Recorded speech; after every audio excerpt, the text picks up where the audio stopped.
നമ്മുടെ കുട്ടികൾ വാശി കാണിച്ചാൽ എന്താ നമ്മൾ ചെയ്യേണ്ടത്? നമ്മുടെ കുട്ടികൾ ചിലപ്പോൾ കിടന്ന് കരയും, വാശി പിടിച്ച് പലതും എറിഞ്ഞു പൊട്ടിക്കും, ഇങ്ങനെയൊക്കെ ചെയ്യും.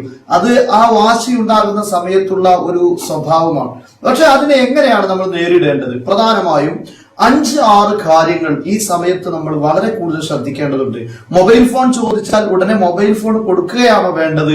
അതല്ല, അത് കൊടുക്കാതെ വാശി പിടിച്ച് കുട്ടിയെ തല്ലുകയാണോ വേണ്ടത്? ഇവിടെ നമ്മുടെ രക്ഷിതാക്കൾ പ്രധാനമായും അറിയേണ്ട 4-5 കാര്യങ്ങൾ. ഒന്നാമതായി, ചെറിയ കുട്ടികളാണെങ്കിൽ, 5 വയസ്സിന്റെ താഴെയുള്ള കുട്ടികളാണെങ്കിൽ ഡൈവേർട്ട് ചെയ്യണം. അതായത് അവരുടെ ശ്രദ്ധ തിരിക്കാനുള്ള വഴികളാണ് നമ്മൾ ചെയ്യേണ്ടത്. ഒരിക്കലും കുട്ടികൾ വാശി പിടിക്കുമ്പോൾ ഒരിക്കലും അവരാവശ്യപ്പെടുന്ന കാര്യം നൽകരുത്. അതിനെ നമ്മൾ പരിശോധിക്കണം. ഇത് നൽകാൻ പറ്റുന്നതാണോ അല്ലയോ എന്ന് പഠിച്ചതിന് ശേഷം, മനസ്സിലാക്കിയതിന് ശേഷം മാത്രമേ നൽകാവൂ. അതല്ലാതെ കുട്ടി കരയുന്നു എന്നോ കുട്ടി വാശി പിടിക്കുന്നു എന്നോ വെച്ച് യാതൊരു കാരണവശാലും അവരുടെ ആവശ്യം സാധിപ്പിച്ചു കൊടുക്കാൻ പാടില്ല. അങ്ങനെ സാധിപ്പിച്ചാൽ അവര് മനസ്സിലാക്കുന്നത്, അവരുടെ മൈൻഡിൽ അവർ സെറ്റ് ചെയ്യുന്നത്, എന്റെ ഏത് ആവശ്യവും ഞാൻ ഇങ്ങനെ കരഞ്ഞാൽ, വാശി പിടിച്ചാൽ ലഭിക്കുമെന്ന് അവർ സെറ്റ് ചെയ്യുന്നു.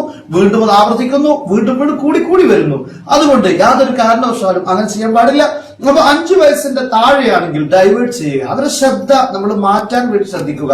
മറ്റെന്തെങ്കിലുമൊക്കെ കാര്യങ്ങൾ അവരോട് പറഞ്ഞ്, അല്ലെങ്കിൽ മറ്റുള്ള എന്തെങ്കിലുമൊക്കെ കാണിച്ചു കൊടുത്ത്, ഈ രൂപത്തിലുള്ള ഒരു ശ്രദ്ധ മാറ്റലാണ് നടത്തേണ്ടത്. അതേസമയത്ത് പണിഷ്മെന്റ്, ശിക്ഷിക്കുക, അത്തരം ഭീഷണിപ്പെടുത്തുക, ഇതൊന്നും ഒരിക്കലും ഉണ്ടാകാൻ പാടില്ല. അതേ സമയത്ത് നമ്മൾ ശ്രദ്ധിക്കേണ്ടത് ഡൈവേർട്ട് ചെയ്യുക. മറ്റൊരു കാര്യം, അവാർഡ് നൽകുക. അവാർഡ് നൽകുക എന്ന് പറഞ്ഞാൽ കുട്ടികൾ ഒരു ദിവസം ഒരു വാശിയില്ലാതെ നല്ല ശീലത്തോടു കൂടെ ഒരു ദിവസം കഴിച്ചു കൂട്ടിയാൽ അന്ന് നല്ലൊരു മിഠായിയോ അല്ലെങ്കിൽ നല്ല ഒരു സമ്മാനം കൊടുക്കുക. ഇന്ന് എന്റെ മോൻ അല്ലെങ്കിൽ മോള് നല്ല സ്വഭാവമായിരുന്നു, ഇന്നൊരു വാശിയില്ല, അതുപോലെ തന്നെ നല്ല കുട്ടിയായിരുന്നു എന്ന് പറഞ്ഞ് അവാർഡ് കൊടുക്കുമ്പോൾ അവരുടെ മൈൻഡ് ക്ലിയർ ചെയ്യുകയാണ് ചെയ്യുന്നത്. അവരുടെ മൈൻഡ് സെറ്റ് ചെയ്യുന്നത്, ഇങ്ങനെ വാശി പിടിക്കുന്നത് ആരും ഇഷ്ടപ്പെടുന്നില്ല, എല്ലാവരും ഇഷ്ടപ്പെടുന്നത് ഞാൻ നല്ല കുട്ടിയായിരിക്കാനാണ്, വാശി പിടിക്കാതിരിക്കാനാണ് എന്ന ഒരു മൈൻഡ് സെറ്റ് ചെയ്യാനുള്ള ഒരു എളുപ്പ വഴിയാണത്. അതുകൊണ്ട് അവാർഡ് നൽകുക എന്നത് വളരെ പ്രധാനപ്പെട്ട കാര്യമാണ്. മറ്റൊന്ന് നെഗോഷിയേറ്റ് ആണ്. അതായത് നമ്മൾ കുട്ടിയുമായി ഒരു ധാരണയിലെത്തുക. ഇപ്പോ ഒരു കാര്യം കുട്ടി ആവശ്യപ്പെടുകയാണെങ്കിൽ ആ ആവശ്യപ്പെടുന്ന വിഷയത്തെ കുട്ടിക്ക് കൂടുതൽ മനസ്സിലാക്കി കൊടുത്ത് അതുമായി ബന്ധപ്പെട്ട് വാശി പിടിച്ചത് കൊണ്ടല്ല, മറിച്ച് ഒരു ധാരണയിലേക്ക് അതുമായി സംസാരിച്ച്, അതല്ലെങ്കിൽ അതിന്റെ മൈനസ് വശങ്ങളും അതുപോലെ തന്നെ പോസിറ്റീവ് വശങ്ങളെ കുറിച്ചൊക്കെ മനസ്സിലാക്കി കൊടുത്ത് ആ കുട്ടിയുമായി ഒരു ധാരണയിലെത്താൻ സാധിക്കുക എന്ന് വളരെ പ്രധാനപ്പെട്ടതാണ്. മൊബൈൽ ആണ് ആവശ്യപ്പെടുന്നതെങ്കിൽ മൊബൈലിന്റെ അതിന്റെ നെഗറ്റീവായ വശങ്ങൾ, അതുകൊണ്ടുണ്ടാക്കുന്ന അപകടങ്ങൾ, ഇതുപോലുള്ള കാര്യങ്ങളൊക്കെ കുട്ടികൾക്ക് ഉണ്ടാകാവുന്ന അസുഖങ്ങളെ കുറിച്ചുമൊക്കെ നമുക്ക് പറഞ്ഞ് കുട്ടികളെ മനസ്സിലാക്കാം. അപ്പോ കുറച്ചൊക്കെ അത് മനസ്സിലാക്കാൻ പറ്റുന്ന ഒരു പ്രായത്തിലുള്ള കുട്ടികളാണെങ്കിൽ നമുക്ക് എന്ത് ചെയ്യാൻ പറ്റും? നെഗോഷിയേറ്റ്, അതായത് അവരുമായി ഒരു ധാരണയിലെത്താൻ നമുക്ക് സാധിക്കും.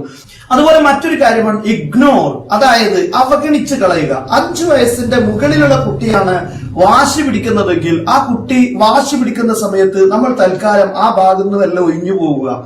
അത് കാണാൻ നിൽക്കരുത്, ഇഗ്നോർ ചെയ്ത് നമ്മൾ മാറി നിൽക്കുക. അപ്പൊ അത് കൂടുതൽ, അതേ സമയത്ത് അവരെ ചീത്ത പറയുകയോ പഴിക്കുകയോ അല്ലെങ്കിൽ ആക്രമിക്കുകയോ ഒന്നും ചെയ്യരുത്. നേരെ മറിച്ച് ഇഗ്നോർ ചെയ്ത് അവരിൽ നിന്ന് മെല്ലെ മാറി നിൽക്കാൻ ശ്രദ്ധിക്കുക. അപ്പൊ കുറച്ച് സമയം കരഞ്ഞു അവരത് നിർത്തിക്കോളും. അപ്പൊ ഇഗ്നോർ ചെയ്യുക എന്നത് വളരെ പ്രധാനപ്പെട്ട കാര്യം. അതുപോലെ മറ്റൊന്ന് സപ്പോർട്ടാണ്. എന്ന് പറഞ്ഞാൽ കുട്ടികളുമായി ആശയവിനിമയം നടത്താനുള്ള ഒരു സമയം നമ്മൾ കണ്ടെത്തുക.